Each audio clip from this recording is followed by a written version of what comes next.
As an example, if you're selling cans and you want to know how much you're making on those, because what if you are losing every time you sell a 6-pack?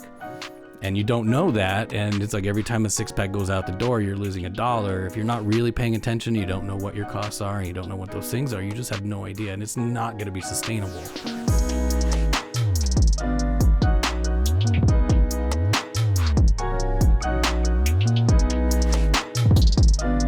You are listening to the Capital Craft Podcast, brought to you by the San Diego Brewers Guild. I am your host, Eric Fowler. I'm Jeff Fox with Beer Media Co. And I'm Matthew Holden with Holden Consulting Group. Thank you for sitting down with us today. Of course. We're excited to bring you on as a new board member for the 2025-2026 term, and excited to learn a little bit more about you and let our listeners know who Matthew Holden is and what your contribution to San Diego beer is and what you're hoping San Diego beer could do for you in return. Yeah, I'm excited, to be involved with the Brewers Guild. I've kind of gone through a lot of different things at the beer over years. I was thinking about pre-COVID was such a weird time. Kind of got started in beer before that. So really kind of it's been a long journey to kind of get here where I'm at. Yeah, and so since this podcast is kind of made for industry, it's a great opportunity for people to kind of meet you, get to learn a little bit more about you, and so that when they're interacting with the guild and seeing you at some events and stuff, they know a little bit about you before getting there. So that sounds good. Yeah, and that's something that I think we've has ebb and flowed with the breadth of board members that we have and the experience and where they come from. We're excited that you represent North County. The last couple years have had an absence of, once we had Paige, our previous ED, was based up here in Vista, and she had really great interaction with the community up here. And we've tried to withhold that, but it's really important that we have diversity and geography of that representation too, because the breweries in Vista or Escondido have different needs and different business models than, say, somebody in Miramar or in downtown San Diego. So what has your experience been with the brewery scene up here in North County? Because you obviously have, maybe you can explain your more intimate involvement with the breweries up here. Yeah, it's like you said, I actually live in Escondido, and there's not a ton of manufacturing breweries in Escondido right now. There's 3, I think, 2 now, and so kind of you look at Hops Highway and you kind of really extend to the west, for that part of it. And I've traveled and visited a lot of those and kind of, I think maybe what you're asking about is Rip Current, because I did buy in and join Rip Current in January of 2021.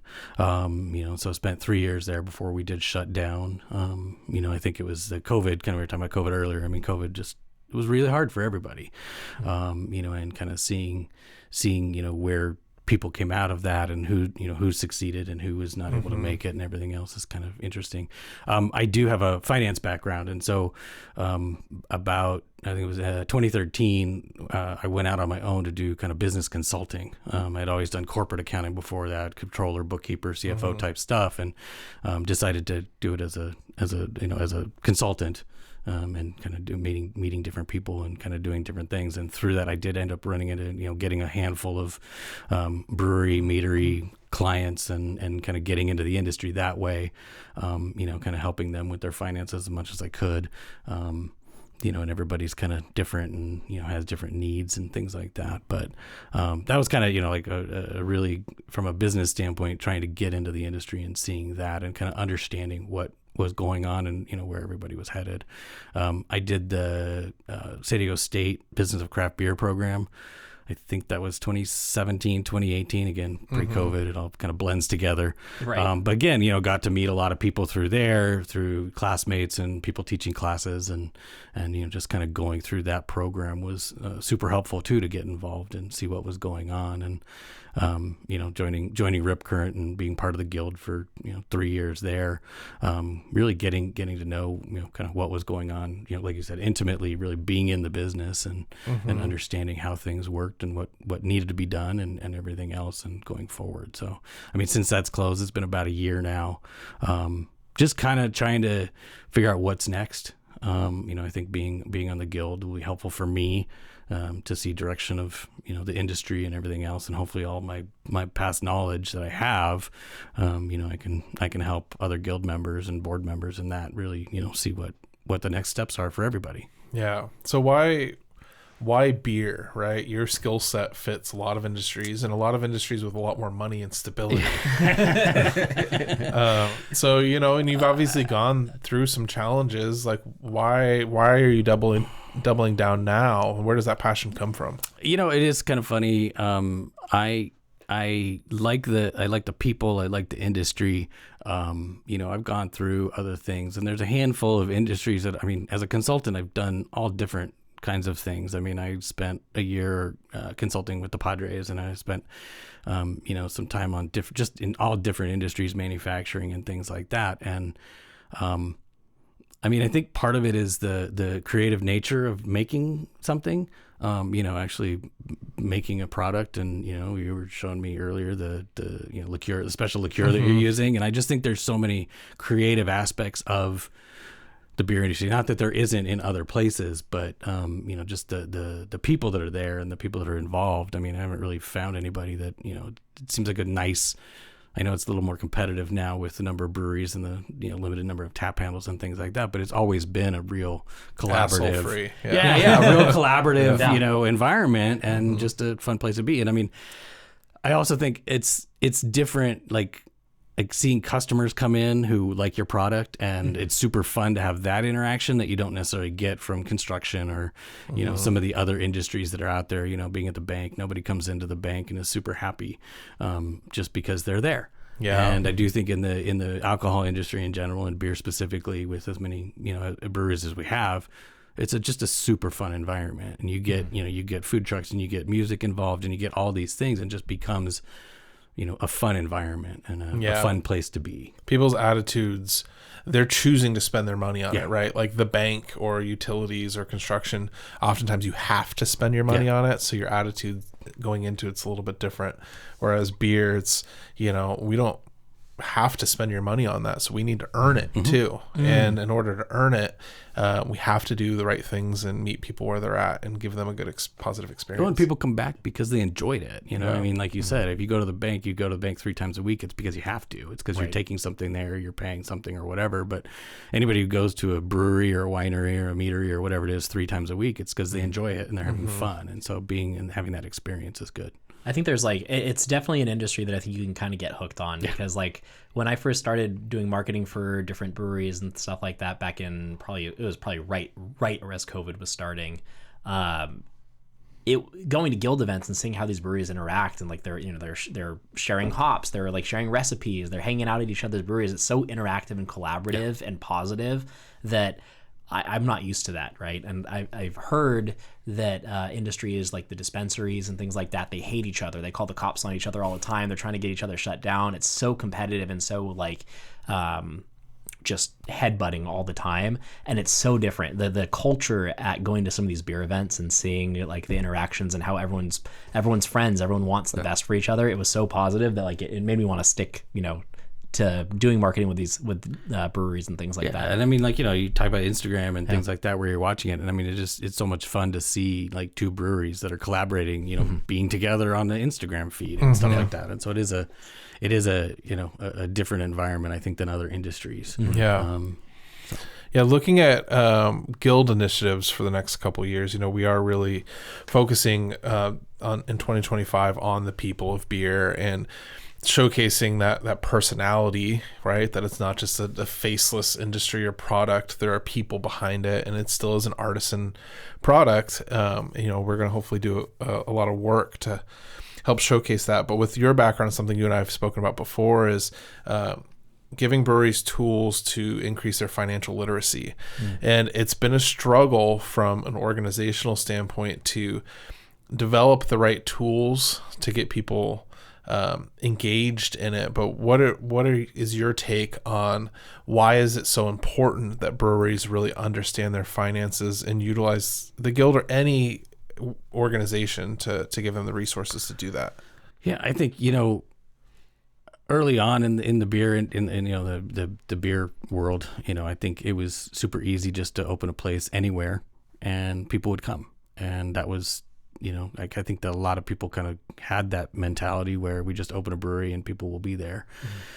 I do think now there are so many, not only breweries, but restaurants that carry good beers and things like that, you really have to understand it as a business. It is more than just, your hobby place, we're going to do this because that's what I want to do, or, whatever it is. You have to be able to put the numbers together so that, you can sustain it. I mean, you can't just keep pouring money. I mean, maybe you can. If you have a lot, I guess if you have a lot, you can just keep pouring money into it and no matter what's going on. But I mean, for most people, trying to, turn it into a business instead of a hobby, I think is probably really, really important. And, I just think, not knowing what, as an example, if you're selling cans and, you want to know how much you're making on those, because what if you are losing every time you sell a 6-pack? And you don't know that, and it's like every time a 6-pack goes out the door, you're losing $1. If you're not really paying attention, you don't know what your costs are, and you don't know what those things are. You just have no idea, and it's not going to be sustainable. And at the end of every month, if you're wondering why did I lose money instead of making money, and if you can't dig into those numbers and see where that problem is, you're never going to fix it. And I think that's really the idea, is you always want to look at where the problems are and fix them. And I mean, that's everything. I mean, that's not just the finances, but it's the marketing and it's the manufacturing and it's, all those pieces. And so really just making sure that the business is running how it needs to be in order to be successful is really important. When you turn on the tap, you probably don't think about where that drop of water started, high on mountain peaks hundreds of miles away, and how it traveled through streams, rivers, canals, reservoirs, treatment plants, and pipes to get to your faucet. You don't need to think about all that, because water professionals across the region work 24/7 to make sure our water is here for you, here for our community, here for our economy, here for life. Are you passionate about the craft brewing industry? Join the community that's shaping the future of beer in San Diego by becoming a professional or affiliate member of the San Diego Brewers Guild today. Unlock exclusive benefits, including access to industry events, educational resources, and networking opportunities. Elevate your craft, expand your network, and make a difference in the thriving craft beer scene in San Diego. Visit sdbeer.com for more information and to take the next steps towards becoming the heartbeat of craft beer. Join the Capital of Craft podcast and the San Diego Brewers Guild, where passion meets discussion and education. San Diego Brewers Guild, celebrating craft beer in San Diego since 1997. There's an interesting thing with when you're in an industry that's having a boom period, that you can establish some really bad habits where like it kind of covers up a lot of the, like, if you can just open and make money because people are coming in left and right, you can have a lot of issues that are underlying that you just don't even know you're having. And then, in times like where you have a little pullback, then all of a sudden they come glaring at you. I think COVID was huge for that, Yeah. because I do think, when I looked at kind of like the places that went under in that, I think that probably what COVID exposed weaknesses, and the other thing that maybe isn't as much of a weakness, but like lease renewals, because at the point when you're looking at it going, do I really want to sign 5 more years when I can't even have anybody in my tasting room right now? I just don't know. So like those are the two things that I think, COVID was hard on everybody, but it really just crushed people who were already on the barely making it or not making it at all, or people that were trying to look at whether they could do, had to sign 5 more years, commit to it. Yeah. And I think that's where you're always going to have ups and down periods, but if you don't have the strong financials, or at least the knowledge, because it doesn't have to, you don't have to be successful in the industry, but you have to know why, and you have to focus on the right things. So build that strong foundation that you can build everything off of. Yeah, because even if you're losing a little bit of money every month, but like all I need to do is tweak this or that, and I can kind of turn it around, and then you can do that. But if you just have no idea, then you're just guessing. That's the hard thing, is you're just guessing, and you're throwing darts at a board and hoping that something changes. Or hoping that the next beer is going to go viral in a good way, or whatever the thing is, and just hoping. And that's really where I think the financial literacy and the understanding is better. just knowing instead of guessing. Yeah. The seasonality of our industry is obviously difficult as well. And, dry January, sober October. Wasn't there one for November now? Something. Probably. I knew a lot of people, though, that didn't drink in early November because they knew Thanksgiving and Christmas were coming. And so they I think it was probably the sober October pushing into a couple of weeks in November. Yeah. But it's it's a trailing industry because we manufacture, it takes time. Ordering the ingredients takes time, planning. And I'm always surprised. It's been a while since I've been in front of a group and asked, but I used to always ask in some of the workshops that I did, raise your hand if you're 4 weeks out in your production scheduling. Raise your hand if you're 8 weeks out. Raise your hand if you're 12 weeks out. And the distributing breweries were generally scheduled out a little bit further, but there's no reason that a smaller brewery shouldn't even have, a month is really solid. 2 months might be a little flexible. 3 months, kind of, let's just keep it out there and keep working towards it. But, I hope next year that we can, or this year, we can provide some of the resources to get people thinking about that stuff, because in order for San Diego to truly remain and be the capital of craft, we have to have that great foundation of we are the best at everything we do. And our beer is nobody really argues the quality of beer we have, but in order for us to be the best, we need the best people. We need the best foundation, to Jeff, to your point.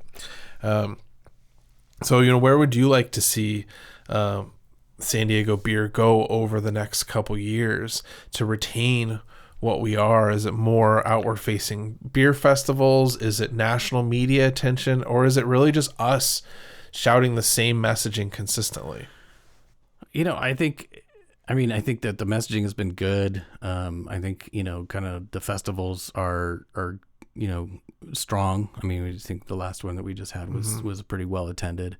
I think it's just a matter of consistency with the breweries and in the messaging and, and everything else. I was thinking you were talking about scheduling, and I do think, one thing is like your regular scheduled beers is fine. But, if you want to make a beer for St. Patrick's Day, you can't think of that in end of February. You don't want to do a summer beer.